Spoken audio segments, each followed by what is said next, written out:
Jordan आणि मिस्रमधून भारतीय नागरिक परतले, वायुसेनेच्या विमानातून परतले नागरिक।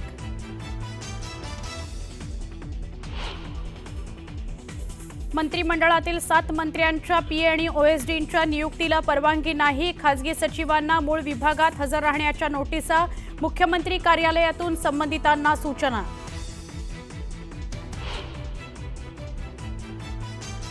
सार्वजनिक बांधकाम विभागातील मलईदार बदल्यांना मुख्यमंत्र्यांचा दणका, तक्रारीनंतर शेकडो बदल्यांना मुख्यमंत्र्यांचा ब्रेक। न्यूज 18 लोकमतला वरिष्ठ सूत्रांची माहिती।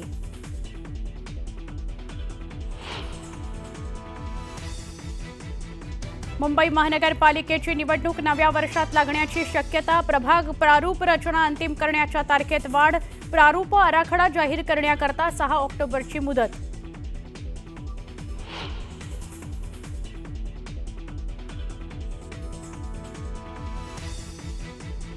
नाशिकमध्ये पावसानं जूनमधील सगळे रेकॉर्ड्स मोडले, 10 वर्षातील विक्रमी पावसाची नोंद। जिल्ह्याचा धरणसाठा 43%वर, गंगापूर कादवा या धरणातून पाण्याचा विसर्ग।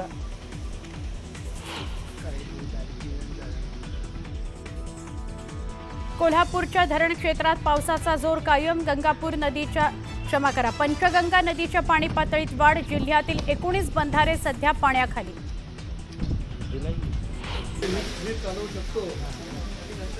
रायगडच्या रोहामध्ये मुसळधार पावसाने कुंडलिका नदीच्या पाणी पातळीत मोठी वाढ, नदीवरील जुन्या पुलावरून वाहतूक बंद।